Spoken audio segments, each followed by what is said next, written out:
광장입니다. 아주 예전부터 촛불 집회나 세월호 추모한 때 많은 시민들이 초를 들고 모였던 곳입니다. 오늘은 뜻깊은 분을 모시고 울산의 현실 혹은 지금 정치에 대해서 좋은 얘기를 나누는 시간을 갖도록 하겠습니다. 남구 보궐선거가 한참 진행 중이죠. 여기에 지금 무소속 시민 후보로 송철호 후보가 출마했습니다. 출마한 송철호 후보의 이따 얘기를 한번 들어보시겠지만 친구이자 정치적 동료, 동지인 문재인 의원이 지원코자 시민 여러분과 이야기하는 시간을 갖도록 하겠습니다. 갖는 동안 진행은 이렇습니다. 잠깐 문재인 의원의 신상 털기식 질문을 좀 해서 아시는 분은 다 아시겠지만 모르는 사람도 많잖아요. 몇 가지 신상을 좀 털어보고, 그리고 문재인의 친구 혹은 송철호의 친구 문재인 송철호가 이 스토리가 어떤 건지 또 여러분과 함께 이야기 나누고, 또 시간이 되는 대로 우리 참석하신 시민 여러분과 함께 또 얘기를 주고받는 시간 갖겠습니다. 한 50분 이내로 끝을 낼까 생각이고요. 그 토크가 끝나면 바로 또 이제 이 자리에서 문재인 의원님과 참석한 시민들이 인증샷 찍을 수 있는 시간을 갖도록 하겠습니다. 예, 저는 오늘 사회를 맡은 저는요, 지금 요 유세차 타고 계속 다니고 있는 송철호 후보 유세단장을 맡고 있는 고영호라고 합니다. 시민 여러분 반갑습니다. 이게 사회를 볼 때요, 초대 손님이 비주얼이나 목소리에서 사회자보다 이제 월등해버리면 이 밤에 잠이 잘 안 옵니다. 그래서 저도 한때는 이렇게 이 마스크나 목소리가 아주 처지진 않는데 요즘 며칠 동안 이거 햇빛에 이거 타고 다니고 하다 보니까 얼굴도 그렇고 지금 네? 왜요? 예, 그러다 보니까 걱정이 돼가지고 어젯밤 잠이 잘 안 잤습니다. 그래서 잠들기 전에 와이프가 이렇게 감자팩도 해주고 아침에 나오면서 계란 한 판도 입에 털고 나왔는데 상태가 이렇습니다. 우리 앞에 보니까 취업을 앞으로 이렇게 하실 분 면접을 보실 것 같은데요. 인터넷 검색해 보니까 달걀 목 좋으라고 달걀 먹는 거 아무 소용없대요. 달걀 먹으면 식도로 그냥 넘어가고 이 목에 아무 영향을 미치지 않고 배만 부르니까 괜히 비상해 가면서 목소리 보호하려고 달걀 먹는 그런 바보 같은 일 하지 마세요. 괜히 비위만 상합니다. 예, 아직도 계속 사진을 찍고 있군요.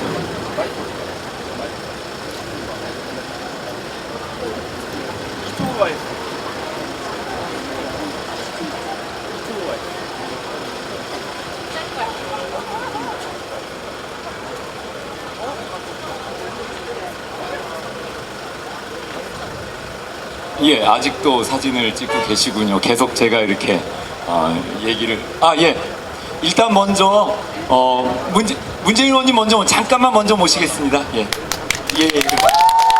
문재인 의원님입니다. 박수 부탁드립니다. 예, 자리에 앉으시죠. 예, 빨리빨리 진행하겠습니다. 우리 문재인 의원님 많이 아셔가지고 특별한 질문이 필요하겠어요. 오늘의 본 목적으로 넘어가야 되는데, 그래도 또 오늘 이 자리가 그냥 문재인 의원 이름만 듣고 온 분도 계실 테니까 잠깐 문재인 의원님 신상 터는 질문 간단히 몇 개 드리고 바로 본 질문 들어갈게요. 혹시 예능 프로그램 많이 보신 분들 그거 아세요? 1분 동안 질문을 막 던져갖고 몇 개 맞추나 몇 개 대답하는 거 아시죠?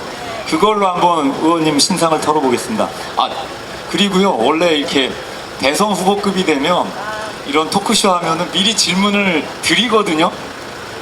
옆에 보좌 하시는 분들이 미리 질문을 받아요. 근데 오늘 그런 거 필요 없이 그냥 즉석에서 하기로 해갖고 우리 저 뒤에 아마 보좌관님들 계실 텐데 저를 되게 보는 눈빛이 되게 그렇습니다.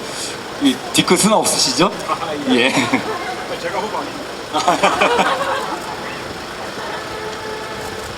예, 공개 안 한 질문을 이렇게 갖고 왔어요. 그래서 이걸 제가 질문하면 재미가 없으니까 우리 어저께 아주 송철호 의원님 유세 때 눈물을 흘리면서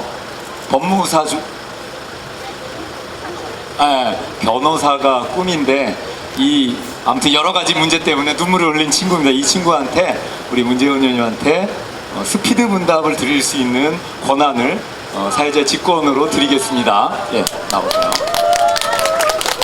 예, 그리고 마이크는 선거법상 예, 선거법상 이렇게 전달이 돼야 돼요. 자, 문재훈 의원님한테 전달해 주세요, 마이크를.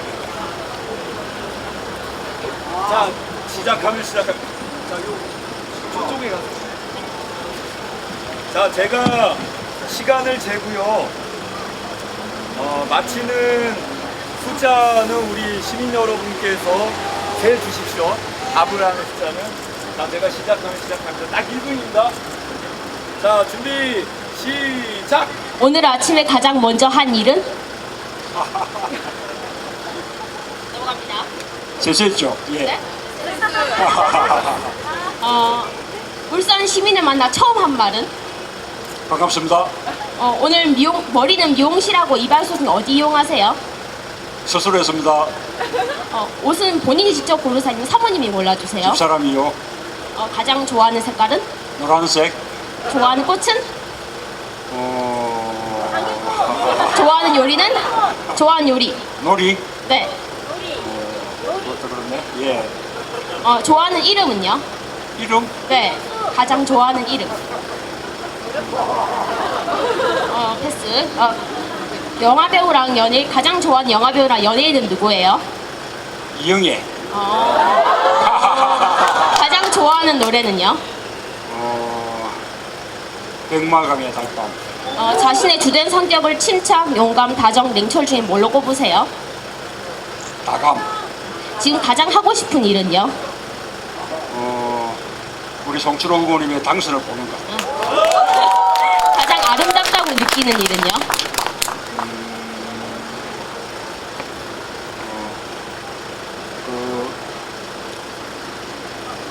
이웃과 함께 나누는 것. 그럼 가장 초하다고 느끼는 일은요? 혼자 욕심 부리는 것. 마음에 품고 있는 좌우명은 뭔지? 자고면? 좌우면? 네. 여기도 패스. 자신이 가장 멋있게 보일 때. 모르겠습니다. 사모님이 가장 아름답게 보일 때는요? 일하는 모습. 가장 싫어하는 사람은? 가장 싫어하는 사람. 특별히 없어요. 좋아하는 사람은요? 제 아내요. 친구 송철호를 위해 해주는 가장 하고 싶은 일. 하여튼 이번에는 반드시 된다는 자신감 가지고 또 간절한 마음으로 그렇게 반드시 당선 이루시기 바랍니다. 네.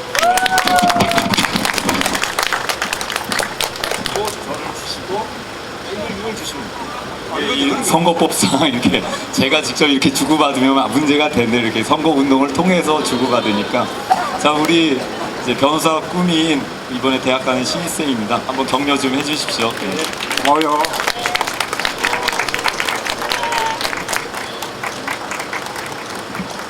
예. 제가 제일 뭐 1분은 지났어요. 뭐 1분이 중요한 건 아니니까 제가 제일 마지막 질문에 친구 송철호 뭐 연배로 보면은 형님뻘이라고 제가 알고 있습니다. 친구 송철호를 위해서 지금 당장 가장 하고 싶은 일은 무엇이냐 그러면 이 무대 위로 올리겠다 이런 말씀 하실 줄 알았어요. 그렇게 하셨으리라 생각하고 우리 친구 송철호를 무대로 올리겠습니다.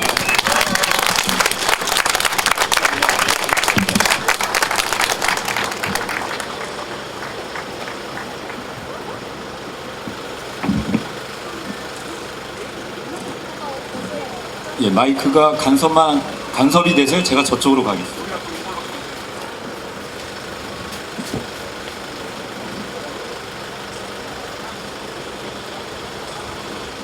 조금 옆으로 가시겠어요?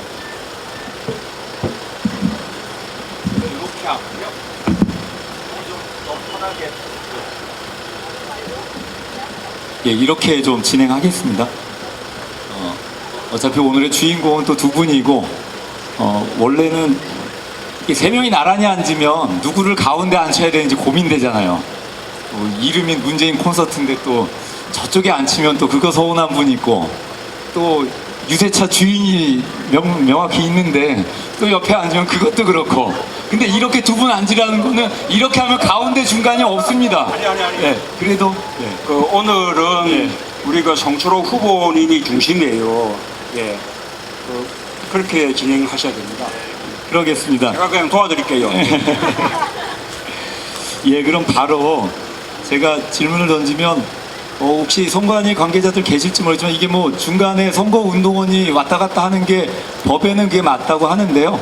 이미 어차피 이렇게 지지하는 연설로 등록돼 있으니까 두 분이 이렇게 제가 선거운동원 등록을 했거든요. 아 그러면 상관없네요. 아 그렇습니까? 아, 예 됐습니다.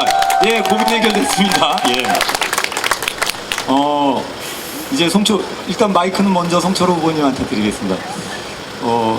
이 송철호 후보님의 자서전을 보면 이제 인간적인 나이로는 형님이고 근데 변호사 경력으로는 후배입니다. 그래서 일반 그 직장 생활을 하다가 이제 변호사 고시 합격해가지고 부산법률사무소를 찾아가게 되죠. 근데 문재훈님 항상 얘기하지만 그게 몇 년도였죠?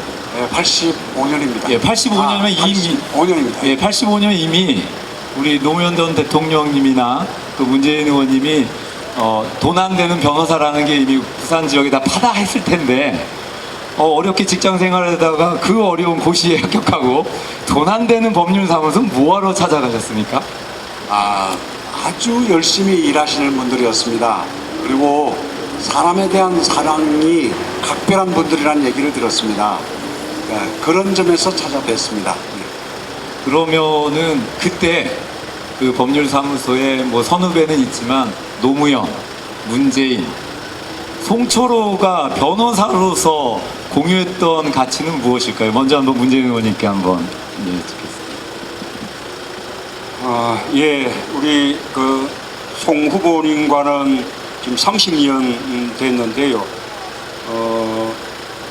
함께 인권 변호사 했죠. 그래서 민주화운동, 뭐 6월 항쟁을 비롯해서 민주화운동을 쭉 함께 했었고, 특히 우리 부산, 울산 지역의 당시에 우리 뭐 노동사건, 시국사건, 인권 사건들이 많았는데 함께 굉장히 많은 사건들을 연로를 했습니다. 그 이후 지금까지 정치적인 어떤 방향과 선택을 늘 함께 해온 정말 그 아주 오래된 정말 든든한 동지 사이입니다. 아니 그때 그 법률사무소 가셨을 때 문재인 의원의 첫인상이라든가 일하는 모습은 어떠셨어요? 후배 변호사로서? 예, 문 의원은 그때나 지금이나 한결같습니다. 딱 부러집니다. 그리고 아주 합리적이면서도 그 뭐랄까요, 그 공과 사를 아주 잘 가리는 아주 정확한 그런 인상으로 지금 기억이 됩니다. 예, 아무튼 이렇게 인연을 노무현 대통령, 문재인 의원, 지금의 송철호 후보가 이제 인연을 맺어서 이제 변호사로 하다가 이제 노무현 대통령이 먼저 어찌 이제 정치인의 길을 걷게 되죠. 그래서 두 분의 일화를 보면은 한 90년대 초반에 노무현 대통령이 여러 번 떨어질 때 그 천왕산에 세 분이 등산을 하신다고 합니다. 사자평 등산을 하면서 노무현 대통령께서 제일 먼저 문재인 의원님한테 자네 정치할 생각 없나? 뭐 이랬다는 거죠. 맞죠? 예, 자신한테 이런 무거운 짐이 왔을 때 우리 여기서 가장 정치를 잘하시고 우리 자신한테 누가 정치 같이 하자 여보게 하면은 어떡하겠어요? 그냥 두렵죠. 예. 그냥 안 하면 그만이잖아요. 근데 중요한 것은 그 짐을 우리 같이 등산을 하던 우리 송철호 후보님한테 넘겼다는 겁니다. 이분이 더 잘할 것이다. 자, 이렇게 짐이 넘어왔을 때 우리 노무현 선배의 짐이 넘어왔을 때 어떻게 그것을 오케이 결정하실 수 있었습니까? 지금 약간 그 팩트니까 조금 제가 기억하는 걸 말씀드리면, 제가 기억하기로는 한 80년대 말 같은데 우리 그때 등산은 같이 하진 않았어요. 우리 둘이서 같이 했는데 천왕산 저기 사자평 거기 가는데 직원들은 같이 가다가 이제 둘이서 소주 한잔 놓고 딱 앉았는데 그러는 거예요. 형이 내보다는 나은 것 같습니다. 저 노무현 선배 자꾸만 우리 둘한테 지금 정치 같이 하자고 하는데 나는 정말 정치 체질 아닙니다. 나는 그냥 변호사 열심히 할 테니, 그런데 가만히 보니까 형은 좀 내보다는 나은 것 같습니다. 그러니까 형은 좀 노무현 선배 도와주시면 어떻습니까? 라고 부탁했던 일이 있는데 기억하시는지 모르겠네요. 한번 말씀 한번 해보시죠. 예, 정말 참 고맙죠. 아까 저희 사무실 찾아봤다는 것도 그 시대가 그 50 아주 음혹했던 시절이거든요. 그럴 때 저와 이제 노무현 당시 이제 변호사님 우리가 이제 인권 변호 활동하면서 부산, 경남, 심지어 뭐 대구, 구미 이런 데까지 사건을 제가 맡고 있었는데 우리 이제 송 변호사님이 가세를 해주신 거죠.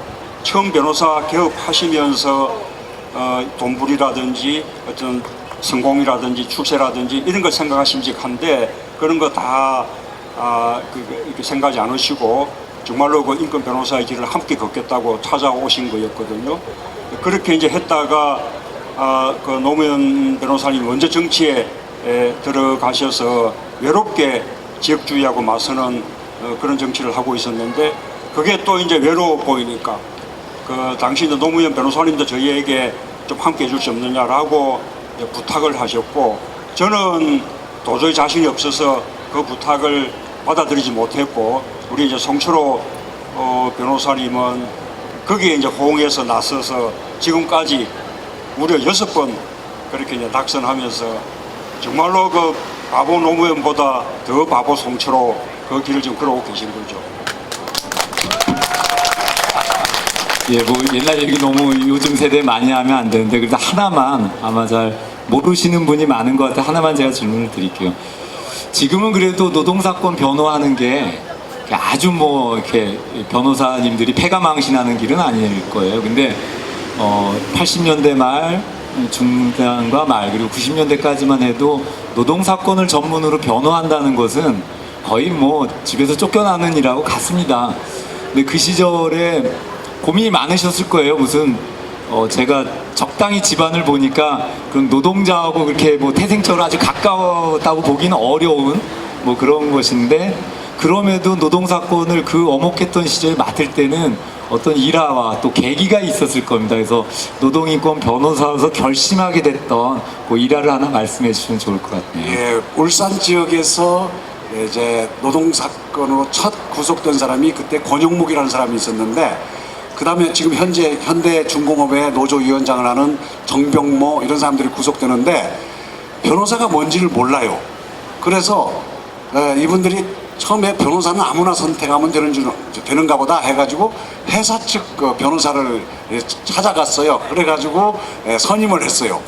그러니까 회사 측 변호사가 계속 잘못했다고 해라. 앞으로 다시 이런 일 안 하겠다고만 하면 당장 내가 풀어준다. 이러는 거예요. 그러니까 이 사람들이 나는 지금 뭔가 하고 싶은 일이 있는데 인권 노동인권을 주장하고 싶은데 반성하라 이러니까 뭔가 안 된다. 우리 변호사를 찾아야 되겠다 해서 저를 찾아왔습니다.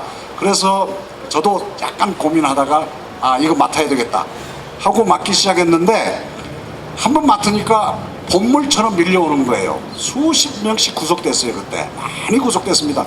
그거를 이제 저는 울산 지역, 포항 지역까지 맡게 됐어요. 포항, 경주 이 다 맡게 한 번 맡기 시작하니까 그걸 다 맡아야 되는데 노무현 선배 그래도 우리 문재인 변호사님은 부산 지역만 해도 도저히 발을 못 빼요. 근데 노무현 변호사님은 여기도 그때 서울의 유명한 조영래 변호사님하고 한 번씩 오시는 거예요. 와가지고 저를 도와주고 그랬죠. 정말 어려웠어요. 정말 외롭고 어려웠어요. 눈물 많이 흘렸어요. 그런데 제가 진짜 눈물겨운 일화가 있습니다. 현대자동차 노조 대의원 하나가 구속됐다가 열심히 변론해서 석방이 됐어요. 석방이 됐는데 다른 사람들 변론 때문에 구치소를 가니까 그 사람이 또 구속돼 가지고 보이는 거예요. 엊그제 석방된 사람이 한 달도 안 됐는데 왜 또 구속돼서 와 있지? 그래서 제가 불렀어요. 김 대의원 좀 보자고. 당신 석방된 지 엊그제인데 여기 왜 또 와 있느냐고. 그랬더니 이 사람 말이 가관이에요. 사실은 석방돼 가지고 너무 기분이 좋아서 술 한잔 먹고 운전하다가 사람을 그냥 중상을 입혔다는 거예요. 그래서 다시 구속돼서 온 거예요. 그래서 아니 그러면 나한테 연락하고 그때 다 정말 무료 변론했어요. 처음에는 무료 변론이고 나중에 노조가 돈이 생기니까 다른 사람들보다 한 10분의 1, 뭐 요즘 보통 300만 원씩 받잖아요. 그러면 한 30만 원씩 줬어요. 처음에는 무료였어요. 아니, 분명히 이 사람 무료 변론해서 석방해 줬는데 왜 다시 왔을까? 왜 그 변호사를 어떻게 했느냐고 했더니 다른 사람을 선임했다는 거예요. 그래서 아니 내가 지금까지 당신 쭉 이렇게 보살펴 줬는데 나를 찾아오지 왜 다른 사람을 선임했느냐 물어보니까 놀라운 대답을 하는 거예요. 변호사님은 무료로 인권 변론하는 분이기 때문에 돈 주는 변론은 안 하시는 줄 알았습니다. 이번에는 개인적으로 교통사고로 구속됐기 때문에 돈을 줘야 되는데 변호사님은 돈 받으면 안 되는 줄 알고 다른 변호사한테 돈 주고 선임했다는 거예요. 그때 속으로 정말 왈칵 눈물이 쏟아집니다. 세상에 이런 야박한 일이 있나. 그런 참 일화가 있습니다. 그렇게 버텨왔습니다. 그 시절 노동사건이라는 게 아마 이제 지금 들어보면 정말로 과거에 그런 일이 있었나 할지 모릅니다. 84년도, 5년도 그때는 그냥 단순히 근로기준법을 지켜달라, 수당 제대로 달라, 그리고 또는 노동자들을 상대로 근로기준법을 함께 공부만 해도 또는 노동조합을 설립하겠다고 함께 모이기만 해도 그것을 다 구속하고 또 회사에서는 해고하고 그랬거든요.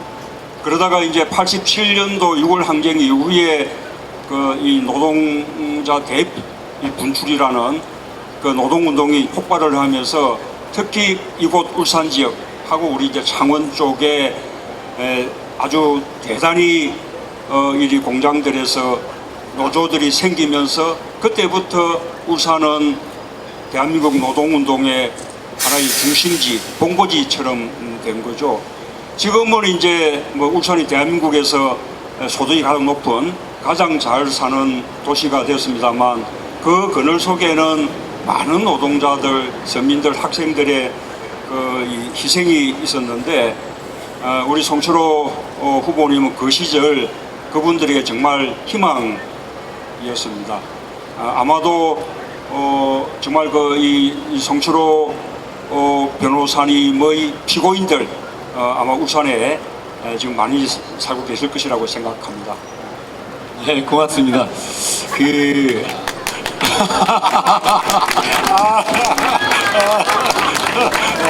역시 인기가 더 좋으시네요. 확실히 인기 좋으시네요. 예, 시민 여러분, 지금 이 자리에서는요, 이번 난굴 보궐선거에 무소속 시민 후보로 출마한 송철호 후보와 지난 대통령 선거 때 후보셨던 문재인 의원 간의 토크 콘서트를 진행하고 있습니다. 아마 제가 뭐 이렇게 정치를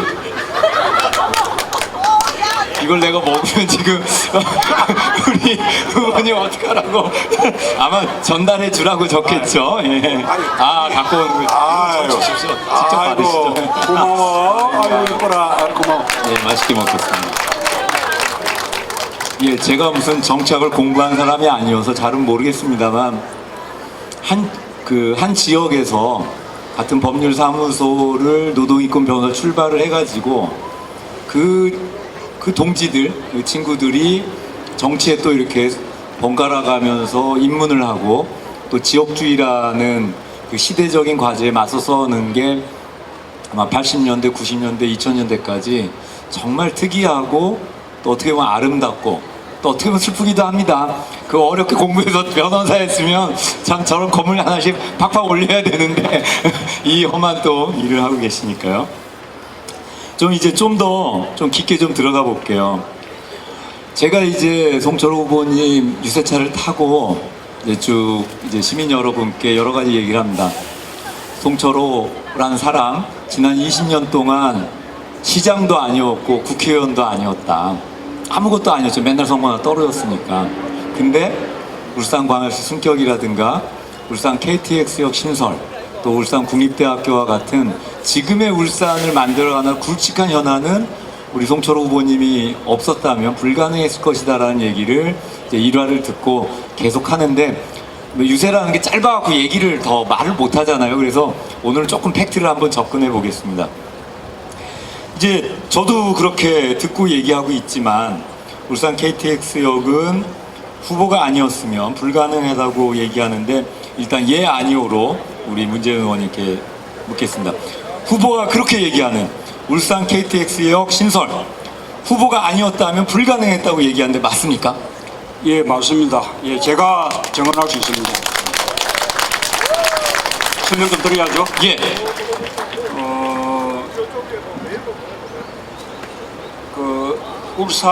KTX 울산역을 설치하는 문제라든지, 그다음에 울산에 국립대학을 설치하는 것은 당시에 그 해당 부처들이 완강하게 반대하는 아주 어려운 일이었습니다. 왜 그런가 하면 이미 KTX 노선이 정해져 있는데 울산역을 설치하려면 이 노선 전체를 변경해야 되는 거예요. 그게 쉬운 일이겠습니까?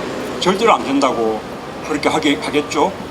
그 다음에 울산에 국립대학을 신설한다는 것도 아시다시피 그때 이미 대학이 너무 많아가지고 구조조정을 하고 있는 단계였는데, 아무리 울산이라고 해도 국립대학을 새로 하나 신설한다는 거 교육부가 당연히 반대하게 돼 있는 거죠.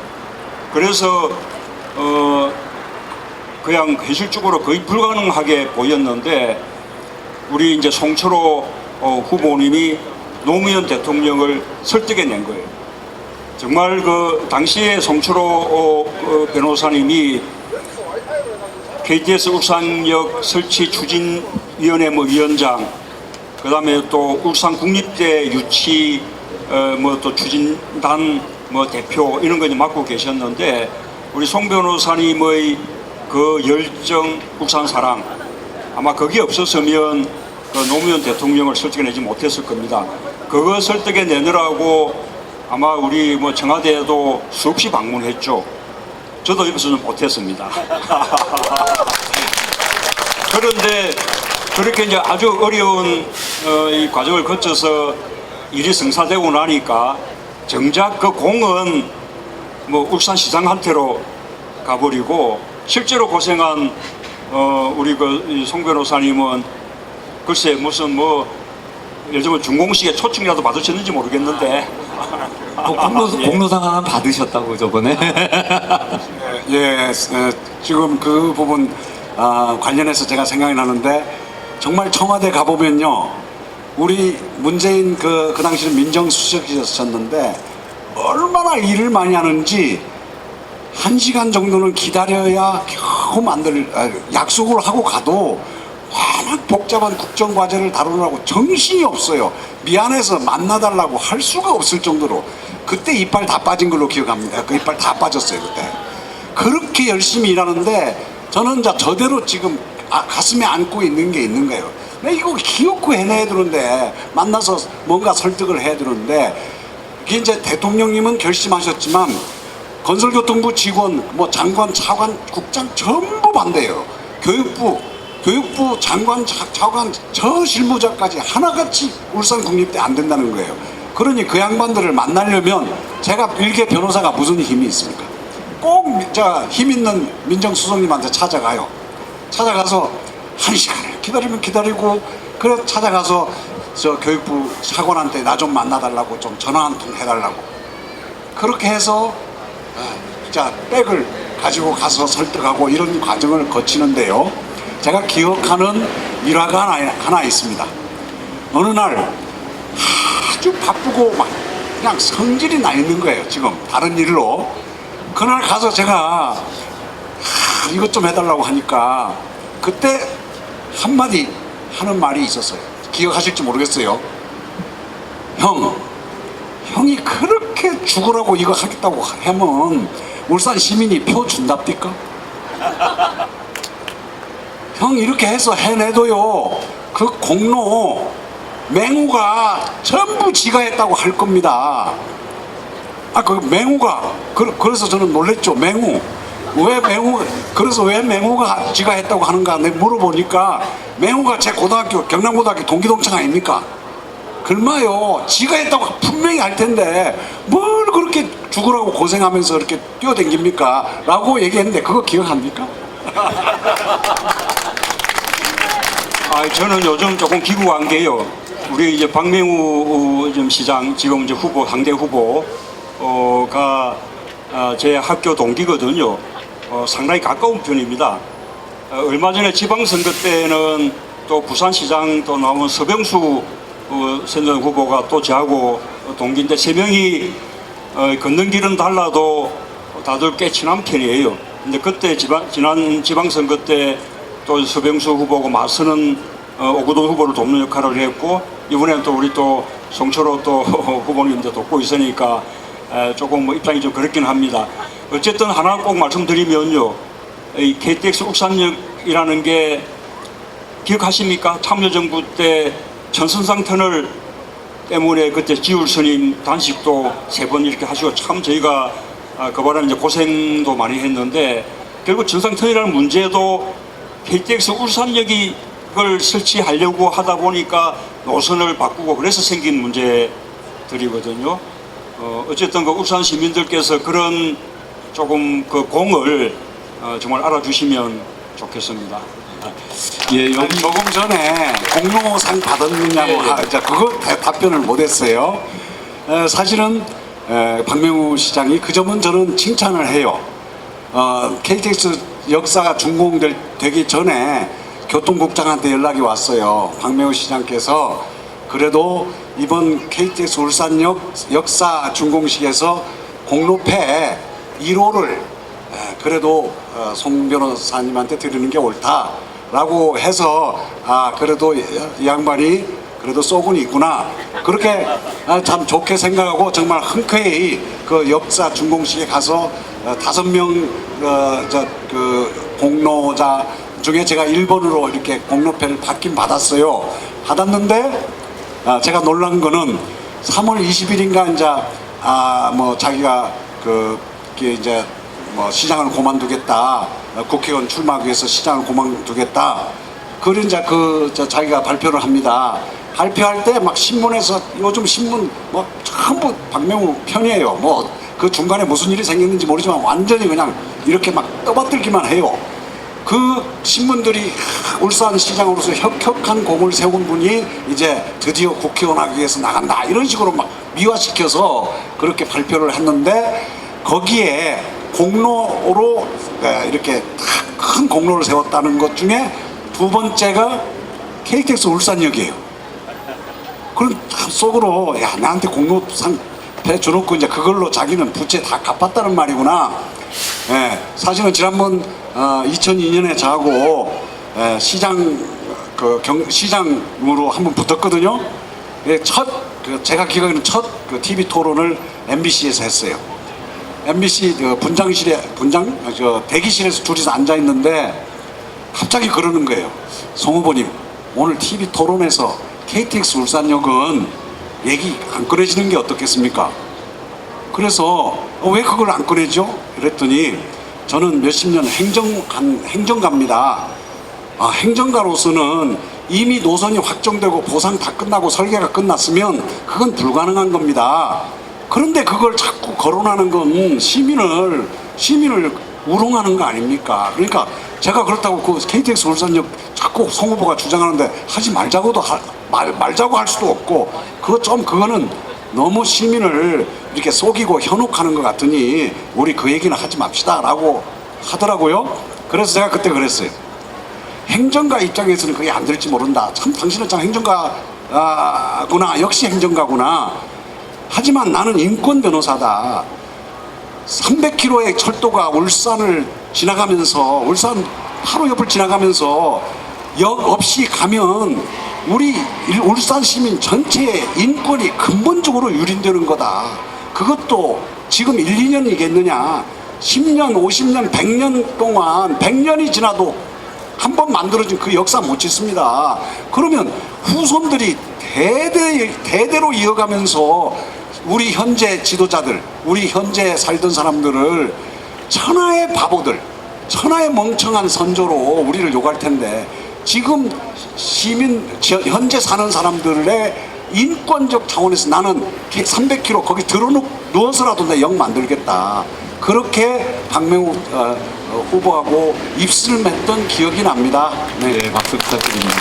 잠시만요. 이렇게 이야기가 되니까 우리가 이 송철호 후보님하고의 어떤 그 인간관계 때문에 이제 그 울산역이 된 것처럼 생각하실지 모르겠는데 사실은 이게 우리 대의 명분으로도 필요한 것이요. KTX를 만드는데 가장 이제 중요한 게 개통 후에 흑자 노선이 되는 게 중요한 거 아닙니까? 그게 사실은 안건이었거든요. 그래야 또 이제 호남 쪽으로도 KTX를 깔고 이렇게 할 수 있는 것이어서 그런데 과연 울산만 해도 당시에 100만이 넘고 주변의 은장이라든지 이렇게 합치면 적어도 뭐 한 200만, 300명 되는 이쪽을 KTX의 고객으로 끌어들이지 않고서는 어떻게 흑자를 낼 수 있느냐 그런 점을 저희가 사실 계산한 겁니다.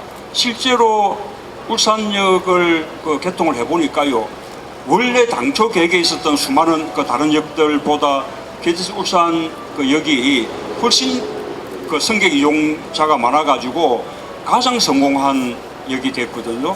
그러니까 아주 저희가 100년 대계를 이렇게 뭐 내다보더라도 아주 판단을 잘했다고 그렇게 자부하고 네, 박수 있습니다. 부탁드립니다. 지금 뭐 울산 KTX역은 뭐 증축을 해야 된다, 이제 좁다까지도 나오고 있으니까요. 증축 얘기하면 제가 또 다 그 내용을 압니다. 지금 여러분들 경주역 가보신 분 있을 거예요. 경주역보다 우리가 아마 5배에서 10배 정도 이용객 많은데 역의 규모는 우리가 한 3분의 1 정도 될까요? 모든 시설, 주차장이나 건물 시설 전부 저기가 우리보다 몇 배 큽니다. 그 이유를 제가 압니다. 경주는 처음부터 설계에 들어가 있었고 울산은 설계가 없기 때문에 건설교통부 직원들이 이제 나중에는 설득을 당했죠. 만들기는 만들어야 되겠는데 그냥 간이역처럼 임시역사를 만들어버린 겁니다. 지금도 울산 시민들이 주차 문제로 거기 가서 아주 고생하는 게 그 당시에 건설교통부 직원들의 생각이었습니다. 정말 경주 한번 가보십시오. 그만큼 우리 울산이 차별 대우를 많이 받아왔고 그 배경에는 우리 울산에 국회의원 뽑고 뭐 하는 거를 항상 특정 정당, 특정 지역주의를 통해서 하니까 이 사람들이 중앙에 가서 일할 필요가 없어요. 가서 대충 하고 와도 다음에 오면 그냥 그 당으로 나가면 또 당선되니까 뭔가 정말 울산 시민의 정말 미래와 그 고통을 어떻게 해결해 보려는 그런 관점에서 일할 필요가 없어요. 사실 솔직히 그렇게 만든 배경에는 우리 시민들의 각성하지 않은 뭐가 있다고 생각합니다. 이번 기회는 정말 각성해서 이거 정말 우리가 뭔가 골고루 섞어놓고 저끼리 긴장하고 열심히 하도록 경쟁시켜야 되겠구나. 그런 여러분들의 결단이 참 필요한 이유 중에 그 KTX 울산역 문제, 지금 현재 역사 규모 이런 걸 통해서 여러분들이 뭔가 느끼셔야 된다고 생각합니다. 두 분의 가슴에 좀 심장에 스쳐있죠. 울산에도 야권 국회의원이 필요합니다. 야권 국회의원이 되고자 하는 송철호 후보의 육성이었습니다. 시민 여러분, 지금 이 자리에서는 난구을 보궐선거에 무소속 시민후보로 입후보한 송철호 후보와 또 송철호 후보의 친구이자 정치적 동지인 문재인 의원의 토크 콘서트가 진행되고 있습니다. 우리 송철호 후보님께 하나만 더 여쭤보면 울산광역시 승격이나 또 KTX역 신설 또 국립대 설립할 때 전부 다 이제 추진위원회 공동위원장도 하시고 시민 서명도 받으시고 대체로 보면 지역의 유력 정치인들이 자기 그 시절이 다 이제 국민의 정부 참여정부 때니까요. 다 인맥이 있잖아요. 그럼 굳이 번거롭게 서명 받으러 다니고 수고하지 않고도 충분히 자기 정치적 인맥 가지고 해오고 또 무슨 위원장 자리 가지고 다 생색낼 수 있는 일이고 다들 그렇게 하죠. 그럼에도 들어보면 광역시 승격할 때 범시민운동본부 만들어서 일일이 서명 받아서 충분히 자기가 할 수 있는데 또 그 시절에 또 울산 시의회 찾아가서 이 시민운동본부를 시의회가 다 이렇게 정치적으로 다 수용해서 우리는 정말 됐으면 좋겠다는 마음. 그러니까 시민 참여형 이런 청원운동 한다는 게 90년대 말 2000대 초에 그렇게 쉬운 일은 아니었을 것 같아요. 그런 방식을 그렇게 끊임없이 고집했던 이유에 대해서 좀 광역시 보겠습니다. 성격 여러분은 특히 여기 젊은 분은 몰라요. 지금 뭐 우리 광역시 뭐 돼 있으니까 당연히 된 줄 알지만 광역시 불가능했었어요. 왜 그러느냐? 우리 울산이 전국 최고의 산업도시로 가면서 엄청나게 고통을 받고 있었어요. 공해 문제, 지금은 공기가 많이 좋았지만 그때는 공해 문제, 울산의 난개발 문제, 이게 심각한 상황 속에서 외형적으로 팽창만 되는 거예요. 이제 92년인가 이제 그 김영삼 대통령이 됐는데, 김영삼 대통령이 당선될 때 울산을 광역시로 승격시켜주겠다, 그렇게 공약을 내걸었어요. 그런데 이분이 대통령 되더니 흐지부지하는 거예요.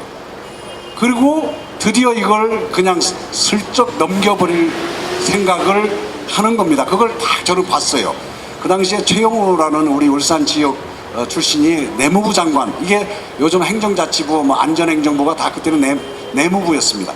내무부 장관, 그 최영호 장관께서 여기 울산을 방문했습니다. 뭐 때문에 방문했느냐? 우리 울산광역시 승격 문제를 우리 울산 시민 모두가 열망하는 그거를 연기한다는 겁니다. 저는요, 대통령 짧은 5년 기간에 한 벌써 상당 반 얼마 지났는데 연기한다는 말은 이거 어떻습니까? 안 한다는 말이죠. 이야, 이것도 넘기는구나. 저는 그거 보고 이거 또 인권적 진짜 차원에서 생각했어요. 우리 울산 시민은 또 멍충이다, 이거 쏘가갖고 그 양반 표 엄청나게 줬는데 또 넘어가요. 그때 제가 생각한 게 이거는 시민 저항으로 우선 막아야 된다. 그렇게 해서 만든 게 울산광역시 승격이 아니고 저는 쟁취라, 이거 내놔라. 그냥 요청하고 뭐 청원하고 이거 갖고 안 되겠다는 생각을 했어요. 그래서 울산광역시 쟁취시민운동본부를 만듭니다. 그래가지고 여띠 두르고 우리 동지들, 그때 동지들 중에 한두 분은 여기 계십니다. 저기 있네요. 예, 이런 분들 10여 명과 함께 울산 전역을 돌아다니면서 연설하고 서명을 받았어요. 그게 5만 명을 받았는데, 5만 명 받으려면 여러분 진짜 실제로 어디서 동원해서, 학교나 뭐 회사에서 동원해서 하는 거 말고 실제 길거리에서 500명 받으려면 얼마나 힘든 줄 압니까? 그거를 우리가 5만 명 받았다는 말은 장터에 100번을 섰다는 거예요. 그렇게 받아서 청원서를 만들었습니다. 청원서를 만들어서 그게 95년에 이제 제가 시의회 의장을 만났어요. 그 당시 의장님이 요즘 저를 맹렬히 돕고 계십니다. 김성렬 의장님이신데, 그래갖고 다 건네드렸어요. 건네주면서 이제 제가 할 역할을 더 이상 하는 거는 이거는 제가 뭐랄까 정치적으로 이용하는 것밖에 안 된다. 그러니 시의장님을 중심으로 다시 추진위원회를 만드신다면 저도 추진위원으로 참여하고 이 서명운동 지금까지 열기를 이제 시의장님하고 같이 합시다. 그렇게 했어요. 그래서 그 당시에 정몽준 의원이 이제 현대중공업 전 직원들 서명도 받아주고, 교육감이 또 학생들 전부, 혹시 그때 서명한 분 기억할지 몰라요. 그래가지고 정말 많은 서명지를 모아서 국회에 청원서를 냈습니다. 근데 이게 청원서를 내놓고 걱정이 하나 저는 있었어요. 이게 이거 만장일치로 통과 안 하면 이건 안 돼요. 왜냐하면 이거 법률이나 이런 건 과반수만 해도 되지만 다른 분들이 반대하면, 가령 야당이 반대하면 이거 울산광역시 이거 안 돼요. 자, 여기서 조금 이제 진도를 좀 나가겠습니다. 어제 요 말씀은 어제 백화점 한 30초만 합시다. 예. 그래서 제가 걱정 끝에 야당의 도움을 받아야 된다. 그래서 김대중 총재를 찾아갔습니다. 김대중 총재를 찾아가니까요, 이런 지하에 안 된다는 거예요. 지금 세계 추세가 정보통신 사회를 만나서 지금 통폐합하고 광역화하는데 지금 쪼갠다는 게 말이나 되느냐.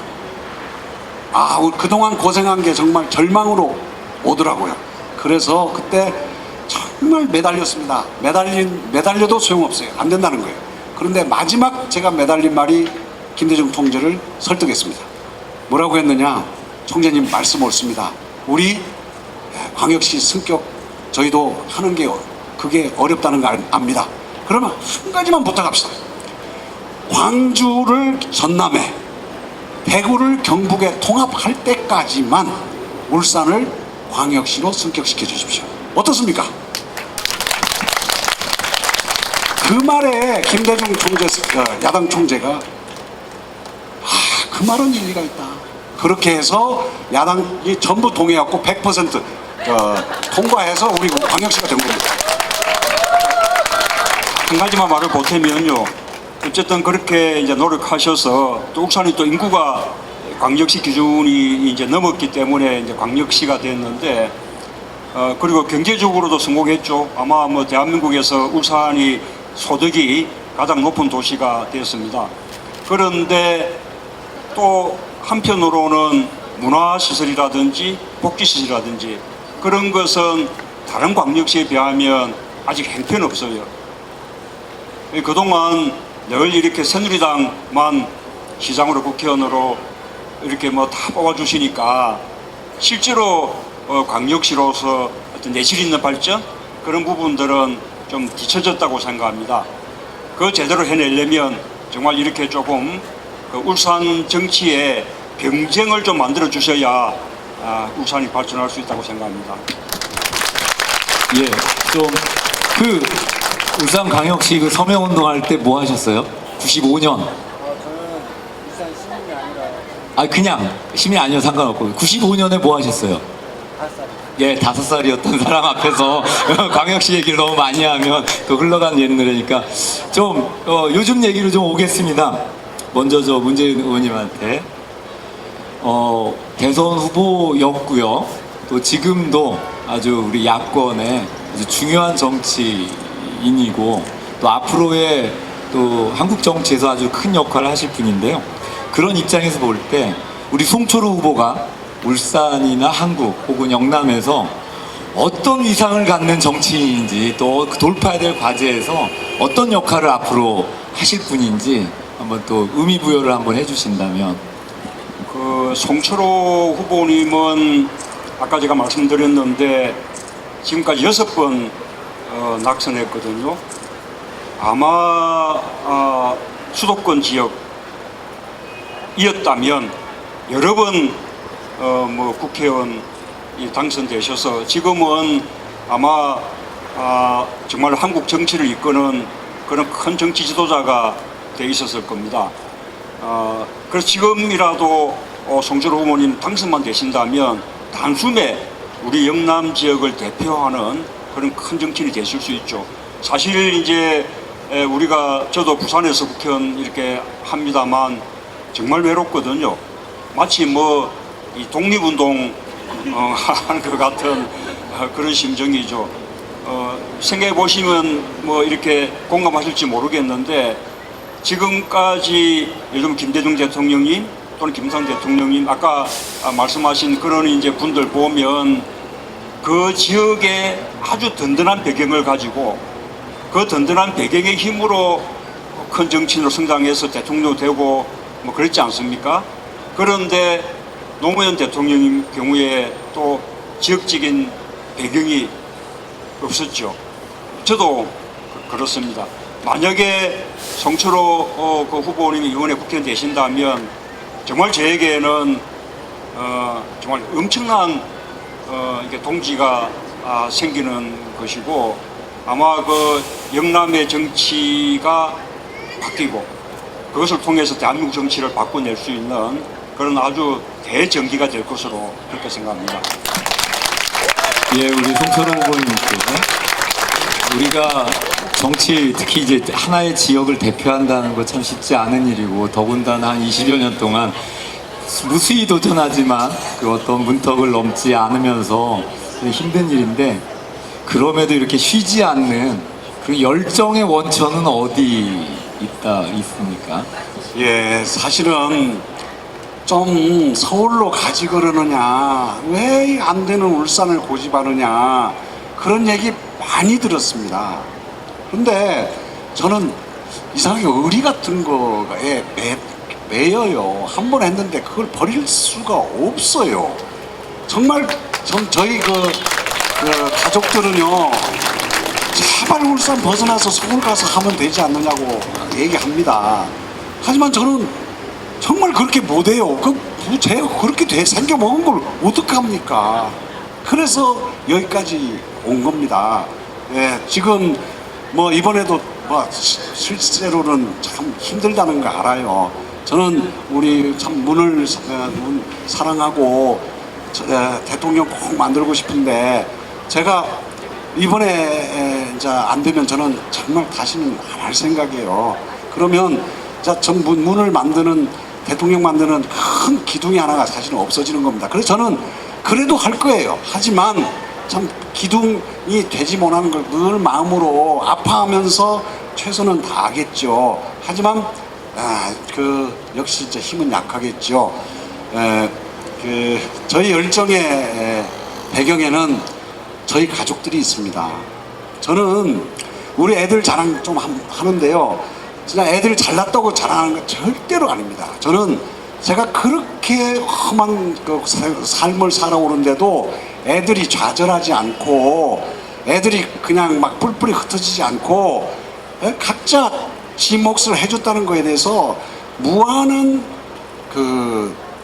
안도와 애들한테 고마움을 느끼고, 또 애들을 그렇게 만들어준 우리 애들 엄마에 대해서 무한한 감사를 드리고, 그게 제 원천입니다. 원천.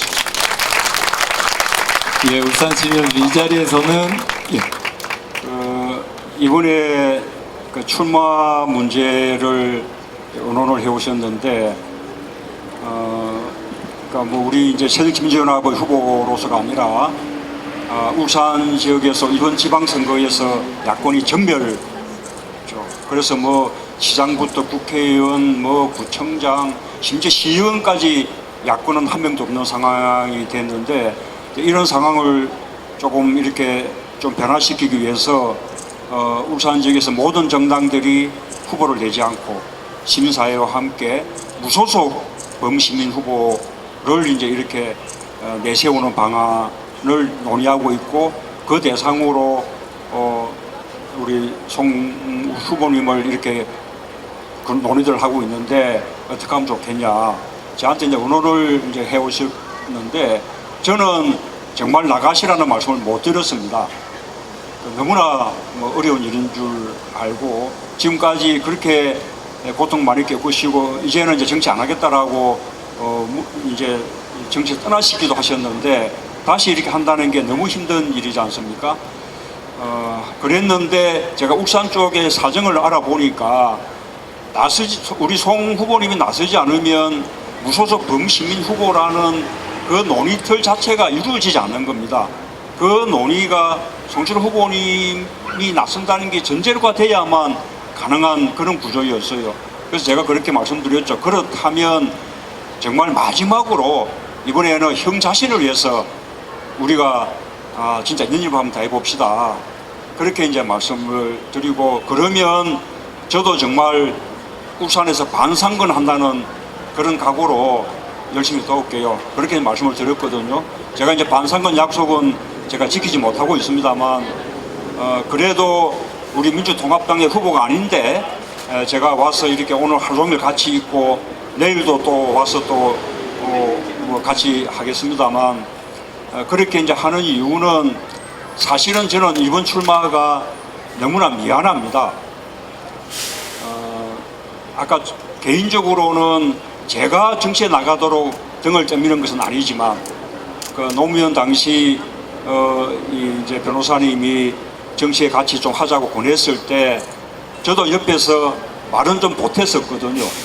이제 그러고 난 이후에 6번 낙선이라는 과정을 겪어봤던 그거를 이제 그에 대한 빚도 하나 있고, 또 하나는 정말 이렇게 경상도 사람으로서의 좀 부끄러움입니다.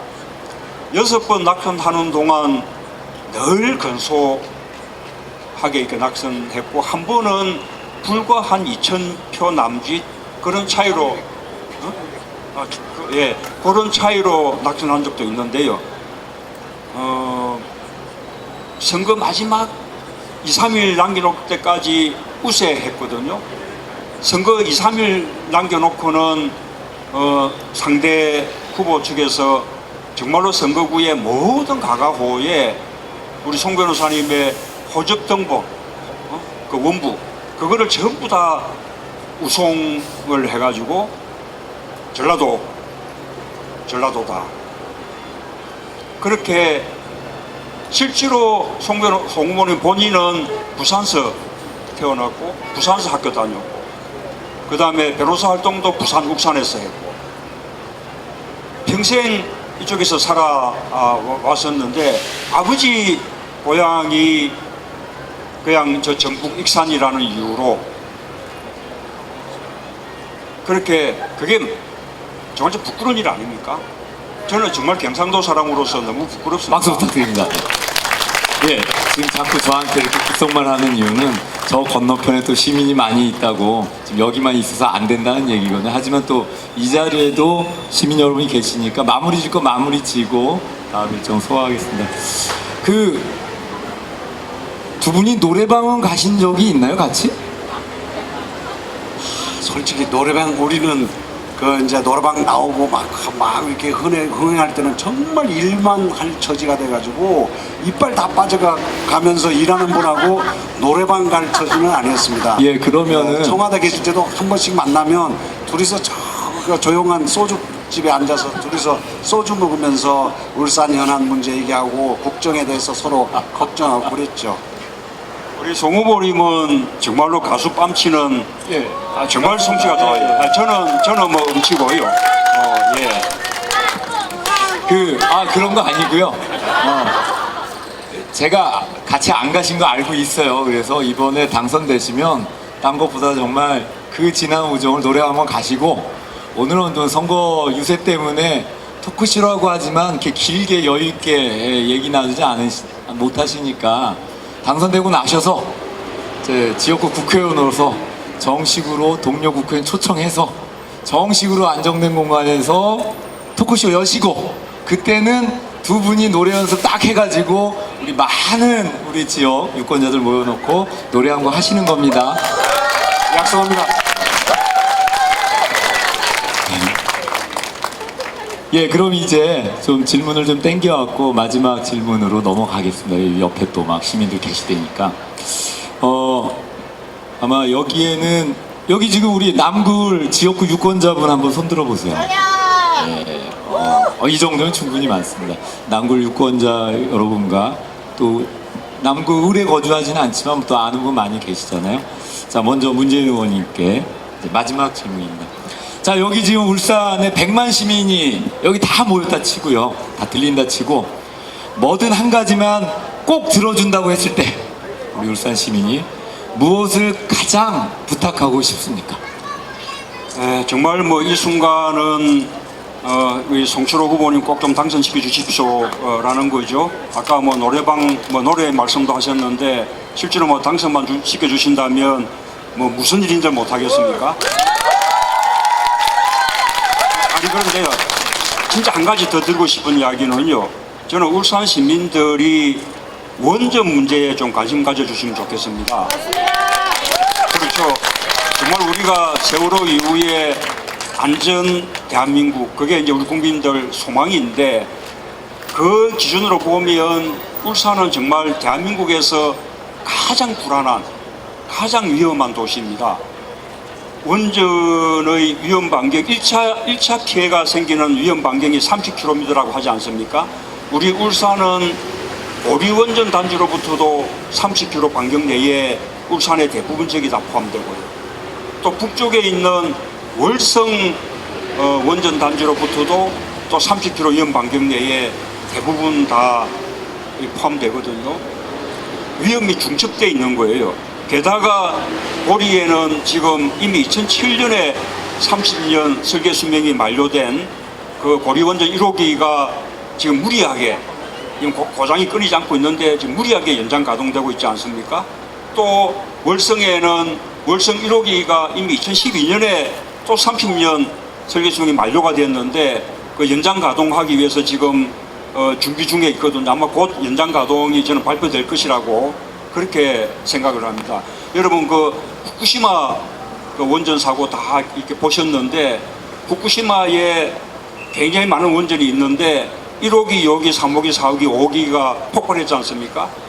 그게 1호기라는 게 이게 먼저 생긴 순서입니다. 30년이 넘은 원전만 폭발한 거예요. 예, 울산은 정말 그 이게 원전 문제 심각하고 이거 아까 적어도 이미 설계 수명이 만료된 고리 원전 1호기 하고 월성 1호기만큼은 가동 중단을 해야 되는데 그 일 누가 할 수 있겠습니까? 새누리당은 지금도 뭐 원전이 가장 안전하고 가장 경제적이고 또 이산화탄소가 배출되지 않는 그런 에너지라고 친환경적 에너지라고 그렇게 신봉하고 있지 않습니까? 원전 마피아하고 결탁해서 서로 이권을 누리고 있는 게 새누리당이거든요. 야권 후보 국회의원 만들어 주셔야만 정말 울산이 달라질 수 있습니다. 안전한 울산 만들 수 있습니다. 예, 홍철호 후보 선출해달라는 부탁이었고요. 자, 우리 후보님께도 마지막 질문 드리겠습니다. 친구이자 정치적 동지인 문재인과 함께 만들고 싶은 뭐 대한민국의 미래, 또 그 안에 아마 울산도 포함됐죠. 예, 저는 30년 같이 하면서 문재인이라는 분이 우리 나라 대통령 되는 것이 우리나라 미래를 확실하게 바꿀 것이라는 그런 확신을 가지고 있습니다. 예, 조금 전에 얘기했듯이 원전 이런 문제 전부 어디서부터 나오는 얘기냐? 사람에 대한 사랑이 가슴에 있습니다. 자기는 고통받더라도 정말 이빨이 다 빠져가면서도 국민에 대한 안위, 안전, 국민 미래 이런 걸 걱정하는 사람인 걸 내가 옆에서 봤기 때문에 뭐 체험하면서 30년을 지내왔기 때문에 그리고 소통하면서도 결단력 있는 그런 모습을 봤기 때문에 저는 문재인을 대통령으로 만드는 순간 우리나라 운명이 많이 달라지고 크게 앞으로 갈 것이라는 그런 확신이 있습니다. 그런 의미에서 특히 남북 문제, 우리 미래가 남북에 있습니다. 대륙으로 우리 민족이 말이죠. 한반도 5,000년 역사 중에 지금 최대로 지금 정말 크게 뻗어나가느냐 주저앉느냐의 기록길에서 북한을 어떻게 뛰어넘느냐는 문제가 있는데요. 이명박 대통령, 박근혜 대통령, 김대중 노무현 대통령이 그렇게 열심히 만들어 놓은 조만한 평화의 가드레일을 다 그냥 흐트러 버렸어요. 그걸 다시 또 재건하고 한국의 미래를 저 대륙으로, 만주로, 시베리아로, 유럽으로 뻗게 만들 비전과 그런 고민, 포부 그런 걸 가지고 있는 분이 문재인 의원입니다. 저는 거기에 함께 하고 싶은 겁니다. 울산 시민으로서 울산 시민에게 바라는 거 한 가지 물어보면 제발 좀 저 한번 키워주십시오. 한번 뽑아주십시오. 분명 저는 큰 일을 해낼 것이고 이 나라 미래를 바꾸는데 큰 기여를 할 겁니다. 저를 한번 정말 뽑아주십시오. 그걸 소망합니다. 예, 울산 시민 여러분, 예, 울산 시민 여러분, 지금까지 좀 짧았지만 아쉽지만 우리 시민 후보 송철호 후보와 또 문재인 의원 간의 토크쇼였습니다. 많이 아쉽죠? 그래서 하나만 여쭤요. 우리 선거 끝나고 의원님 뭐 당장은 아니겠지만 적정한 때 한 번 더 좀 많은 분들이 함께 할 수 있는 콘서트 한번 울산 한번 괜찮으시겠어요? 사회자 저도 한번 이렇게 예, 마무리를 뭘로 질까 고민을 했는데 뭐 시간도 여러 가지 부족하고 해서요. 하려고 했던 질문 아마 뭐 이렇게 얘기하고 싶은 분도 계실 거고 뭐 여러 가지 멋있는 장면도 원하실 텐데 지금 그게 중요한 게 아니에요. 이 자리가 멋있어서 중요한 게 아니라 우리 시민들이 또 유권자를 만나러 가야 되니까 요거 하나만 부탁하지. 우리 계속 정치적 동지라 했는데 뭐 부담스러워하지 않는다. 우리 깊은 동지적 포옹 하나 하는 거 장면 하나 보시고 오늘 시민 후보 송철호와 문재인 의원 간의 우리 울산 시민과 함께 했던 콘서트 마칠까 합니다. 자, 두 분이 함께 얘기했습니다. 송철호가 울산 유일의 야권 국회의원이 될 때 대한민국이 바뀐다. 문재인과 함께 대한민국을 바꾸고 싶다라고 했습니다. 두 분의 깊은 포옹 기억해 주시고 두 분의 꿈을 우리 함께 하신 울산 시민 여러분 꼭 이루어집시오. 오늘 함께 하신 분들 정말 고맙습니다. 네, 두 분께 수고하셨습니다. 예, 이걸로 오늘 함께 했던 콘서트 아쉽지만 마치도록 하겠습니다. 아마 일정이 막 지금 수행팀에서 여기 가라 저기 가라 하는 것 같아요. 그래서 아마 아쉬운 분들은 다음 기회로 일단 같이 가시자고요? 저 뒤로 같이 가실 수 있어요? 그러면 우리 수행하시는 분들 크게 차질이 없으면 의원님과 송 후보님 포토타임을 가지기로 했는데 저 음악회로 이동해서 사진 찍고 싶은 분들 같이 맞죠? 요 뒤쪽이죠? 맞죠? 걸어서 이동합니까? 차량을 걸어서 이동한답니다. 같이 걸어가시고요. 못 가진 포토타임은 거기 가서 현대백화점 뒤에 거리음악회 하고 있답니다. 거기가 인사드리러 갑니다. 같이 이동하셔서 또 못 찍은 포토 사진 있으면 거기가 찍도록 하겠습니다.